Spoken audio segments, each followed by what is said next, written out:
Nintendo's The Last of Us has earned accolades for successfully adapting what is widely considered one of the affecting video game stories. Pedro Pascal and Bella Ramsey offer their own takes on Joel and Ellie, and the show's creators do an excellent job of retelling the main events of the award-winning game with occasional deviations that make the world richer. But the heartbreaking, grounded story of two guarded people learning to trust each other is not Naughty Dog's only hit. Before Joel and Ellie, there was Jak and Daxter. And though we don't see much of the duo these days, Jak 3 is an incredible character action game that zeroes in on what makes a Naughty Dog developed title great. Hey everyone, and welcome back to an all-new episode of The Completionist, where we don't just beat the games, we complete them.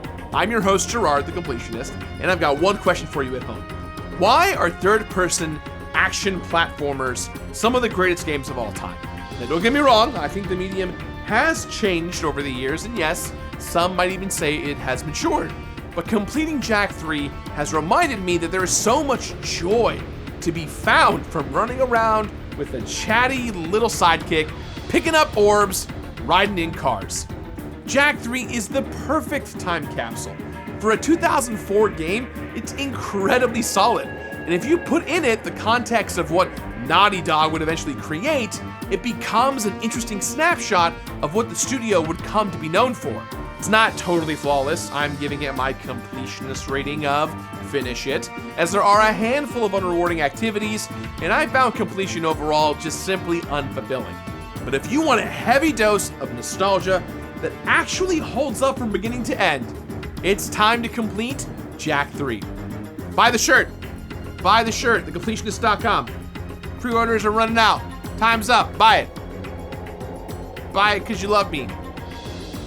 I love you. Yes! All glory goes to the winner.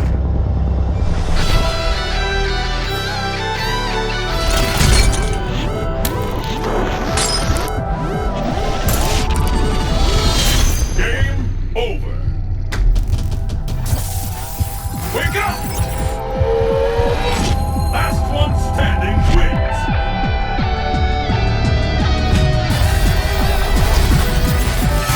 K.O.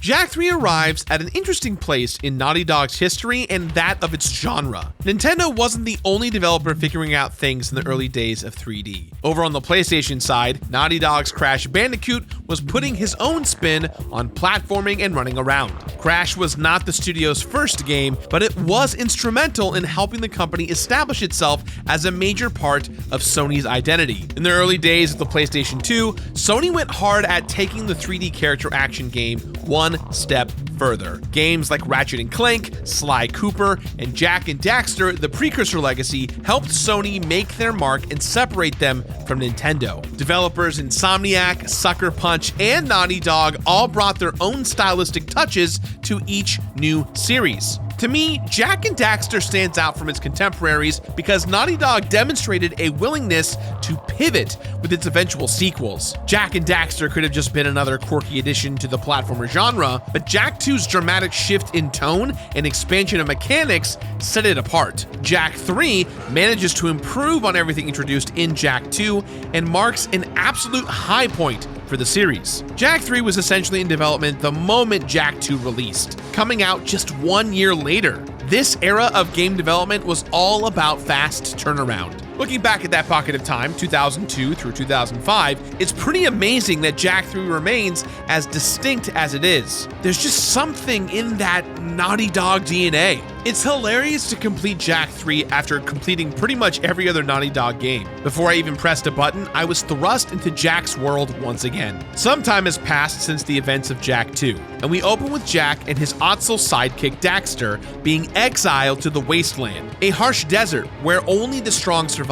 As Jak tries to pick up the pieces of his life and reconcile with the darkness within him, a new world-ending threat appears, and Jak must steel himself to do what's right. So the bulk of the game's story is concerned with Jak finding his place again, and heeding the call of the hero once more. And yes, Daxter, once again, is along for the ride, providing a little levity. Over the course of our story, Jack and Daxter reunite with old allies, settle scores, and eventually deal with a threat bigger than either of them could have imagined. It's a pretty paint-by-numbers story, but it's still striking because of its memorable characters and the studio's dedication to art direction and design. Even for the time, Jak 3 made some pretty bold swings. It's not exactly an open world as we define it today, but the map is huge and extremely varied. Most of the time, Jak and Daxter run or drive around the environment, shooting enemies with different weapons, or clambering through intricate dungeons. Gameplay swings wildly from mechanic to mechanic. Jak still wields guns, but the variety is massive this time around. Vehicles still play a large role, and there are so many more options for traversal than ever before. Jak 3 simply gives the player more to do in general, but the evolution overall in quality from Jak 2 to Jak 3 is massive. Instead of only offering more, Jak 3 actually feels substantive. Game director Amy Hennig, a name you might recognize if you're a fan of the studio, acknowledged the role that Jak 3 played. In a GameSpy interview right before the game was released, she said Jak 3 was not going to be revolutionary. It's supposed to be evolutionary. We want people to feel like the stuff they enjoyed in Jak 2, they're getting more of and are getting a better implementation of. In my opinion, they absolutely hit that goal. I felt a lot of nostalgia as I completed Jak 3, but not because I grew up playing the game as a kid. As I booted up my PS5 to play the PS4 port of this PS2 game, I felt like I was transporting the Jak series through time itself. This version doesn't have any additional content or updated mechanics like the Dead Space remake or Crisis Core Reunion remake. It's a straight port with trophy support, 47 trophies to be precise. Completing Jak 3 is one of the more straightforward experiences I've had lately. Whereas Jak 2 had some weird difficulty spikes that detract heavily from the overall experience, Jak 3 pivots in the other direction to go down relatively smoothly. Jak 3 is broken up into the main missions and side missions. Main missions are marked by huge icons on the map, progress the story, and side missions are basically there for Jak to earn precursor eggs. Sorry, orbs. They're orbs, not eggs, obviously. Jak has a large inventory to fill out, from 8 different combat buggies he can drive to 12 weapon slots. He's got all kinds of abilities tied to his light and dark eco forms, as well as armor to find. But all of these are easily obtainable following the missions, aka finishing the main plot. There are many more side missions to keep track of, but these are fairly easy to locate on the minimap. Side missions are mostly found at totems or little hollow screens that are activated with tokens found by defeating certain enemies. Are you starting to see the gameplay loop here? I also couldn't ignore the other side content and minigames. Breaking high scores isn't tough once you get the hang of it, but replaying them over and over again is definitely a time suck. There are also some driving time trials, which I knew going in would probably be the most annoying thing for me to overcome. Another potential roadblock to completion is purchasing all of the secrets from the pause menu and finding all 600 precursor eggs. Sorry, orbs. These two processes are linked. Orbs are found by exploring the environment and completing side missions. Then, you can pause the game, pull up the appropriate menu, and purchase secrets using those very same orbs. Secrets are essentially fun cheats, from your classic big head mode to infinite ammo. But you can't just purchase any secret at any time. What you can purchase unlocks over the course of finishing the story missions. Sorry, you can't just purchase the invincibility cheat right from the start. Finishing the final missions also lets me purchase hero mode from the secrets menu. Basically a new game plus where enemies are more deadly and Jak takes more damage. Hero mode doesn't reward the player with anything, but I still wanted to complete it just for fun. Because at its core, Jak 3 is just a fun freaking game. It's not a revolution in storytelling or anything like that, but completing it outside of a couple of mini games has been a perfect palate cleanser for me lately. It turns out that Jak 3 doesn't need much polish to shine as brightly as it did in 2004. Now, I've completed a lot of games in this genre. I know what I like, I know what works. For me, what makes completing Jak 3 a fun time is its momentum and its variety. The game is designed to always help the player progress forward, and its gameplay variety makes the experience a joy to play throughout. Jak 3 is easily my favorite of the series. I don't know if that's a hot take, but that's how I feel. Jak 3 deserves credit for its improvements across the board. Some aspects are a clear response to the reception of Jak 2. One of my major hurdles during Jak 2's completion process, and I know I am not alone here, was the timed nature of the missions. This added a sense of urgency to everything, but some missions had way too short of a clock to be enjoyable. Jak 3 solves this problem. Timed missions return, to be sure, but the amount of time to finish a mission tends to be way more generous. Moreover, failing a mission and even dying in general feels much less dire. I was surprised to go back and play this almost 20-year-old game and find generous checkpointing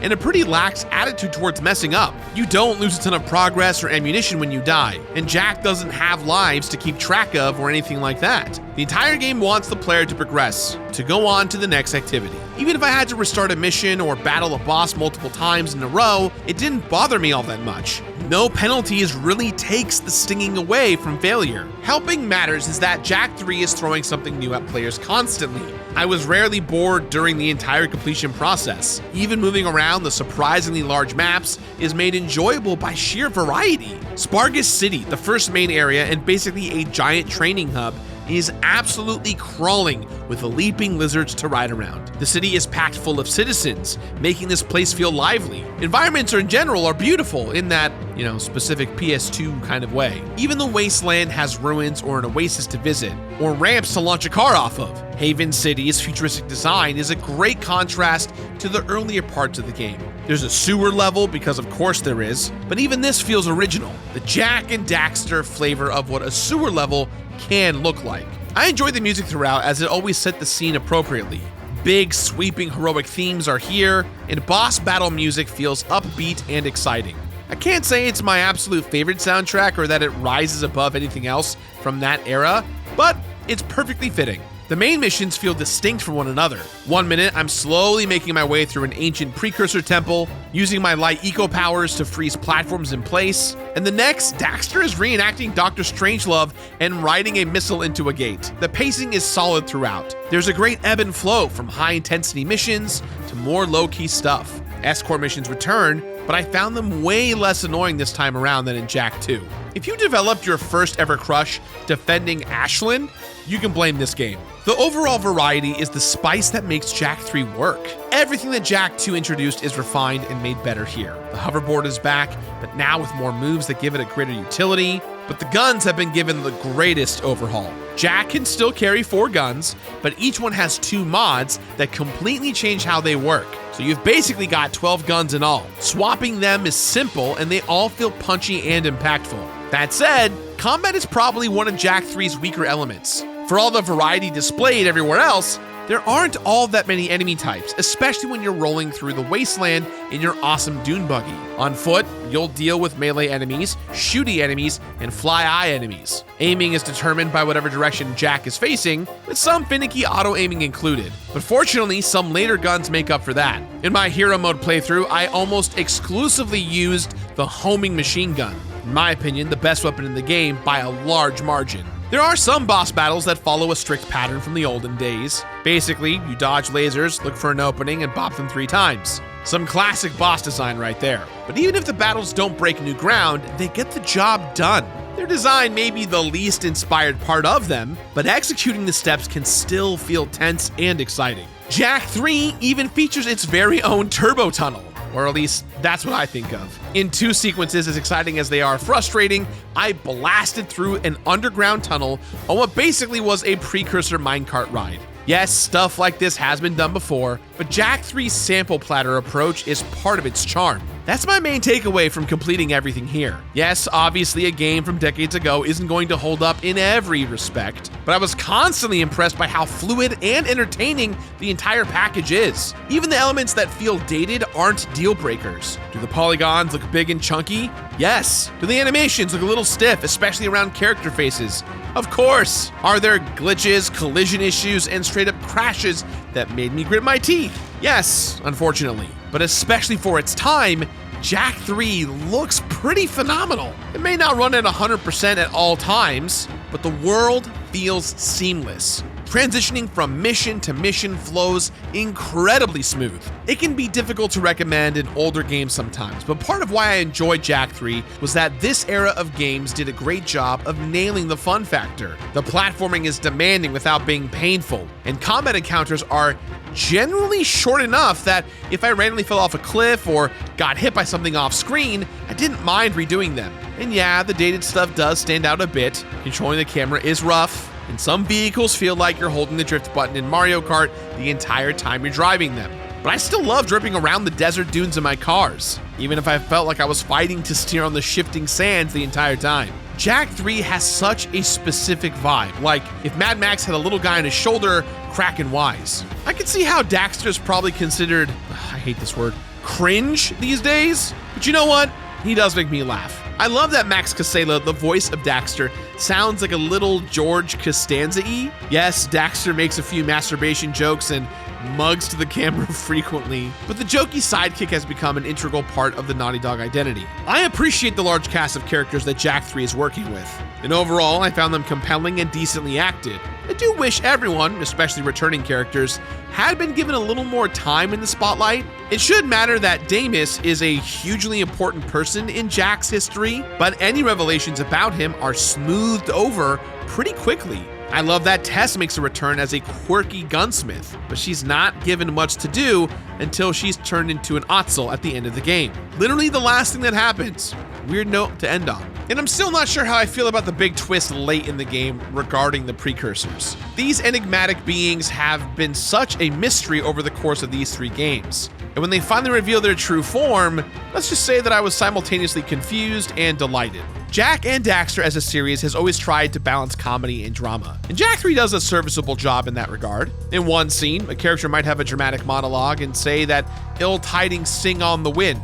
And the next thing you know, Daxter's talking about how he's got a tingle in his tail after talking to Tess. Hard to picture Naughty Dog's writers striking this balance in exactly the same way ever again. I wish that balance was evenly applied to the minigames though. For as much as I praised Jak 3 thus far, certain minigames definitely throw a wrench in the plans for completionists. I wouldn't call all of them amazing. Some are pretty simple, like the turret target practice in Spargus. Others feel random, like the one where you tap buttons in sequence like it's Simon Says. The best of these, or at least the one I had the most fun beating the high score, is the Daxter starring Pac-Man-like. Love to eat pellets and avoid ghosts, no matter what series I'm in. There's also some great references to Ratchet and Clank in the shooting gallery, which have courses themed around those games. I always appreciate a good crossover, especially when the competing studios came up together. Completing this game made me wish there were more of these. The series is effectively dead today, even though the collection is still featured on Naughty Dog's website. I'd love to see a Rift Apart style modern reimagining of Jak,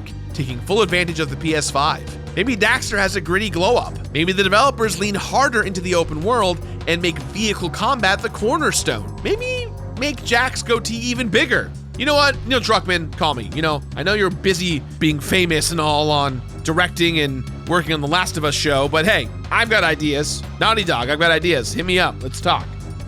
Hey, are you going to PAX East?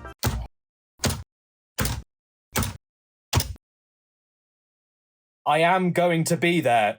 Me too. Hey, Categoist, you want to do a live show with me? No? Awesome. Hey everyone, come join Categoist and myself in a legendary night over at PAX East, March 26th on Sunday over at the Sonia Live Music Event venue. Come on by. Tickets go on sale this Friday. And hey, you get some fun stuff if you show up, especially if you get those VIP packages. Hey, Caddy, tell them what they get. They get to hang out with us and then take some pictures and get some exclusive merch and then hang out with us again before the show starts, and it'll be great. Awesome. It will be great. It'll be great. It'll be great. It'll be great. It'll be great. Come to a legendary night with the Completionist and Categoist for a big, fun variety stand-up show of laughter and good times at the Sonia Live Music venue, Sunday night, March 26th. Tickets go on sale this Friday. It'll be great! If you're thorough, you'll want to build up enough currency to stop at every totem and hollow screen and engage in side missions when you come across them. This is the most efficient way to gather eggs, orbs, which you'll need for secrets. But if you're tired of orb hunting, the minigames will definitely keep you busy. The game may always be pushing you towards the next big plot beat, but don't forget to stop and take in the shooting gallery now and then. I made an effort to unlock everything in my first playthrough so that hero mode would be a snap, and it was. But that process took me a little longer than I expected. Not in a terribly negative way though. The story itself on normal mode only takes about 10 hours to complete. But add another 15 for grinding out Precursor Orbs and perfecting every minigame I came across. This process murders momentum but doesn't make the game less fun. Again, I was happy to indulge in the vibes of a mid-life cycle PS2 game from a studio that was firing on all cylinders. But some stuff definitely detracts from the satisfaction of completion. The time trial races are the thing that tripped me up. Surprise, surprise.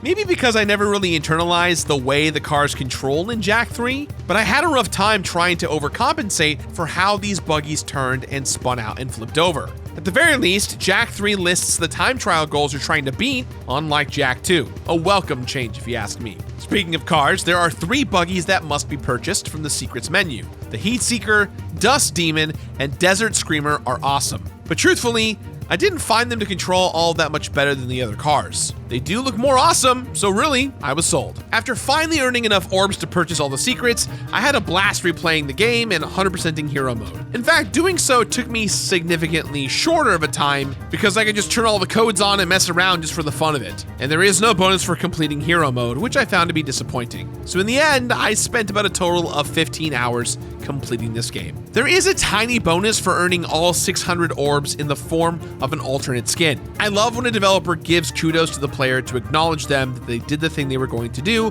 which is the case here. This blue with a green tassel skin is a nod to the older games. Earning the platinum trophy is pretty simple, especially if you are as thorough as possible. I spent about 30 hours total in Jak 3, but you can be satisfied with just the trophies in a normal mode playthrough without having to do every little thing. You know, I'm bummed that there isn't another mainline Jak and Daxter game that isn't on handheld. Yes, there's Jak X Combat Racing and the 2 PSP games, but I'd love to see a modern revival of the franchise.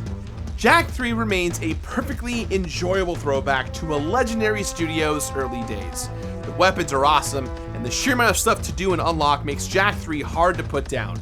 I recommend taking the pressure off yourself to do everything and to go through the game at your very own pace, which is why I'm giving Jak 3 my completionist rating of finish it. Thanks for watching, and if you like this video and want another hit of early 2000s nostalgia, you can take a look at my video on Ratchet & Clank. Until next time, hashtag bring back Jak! Bring back Jak. Bring back Jak and Daxter. You know what I mean, right? Bye.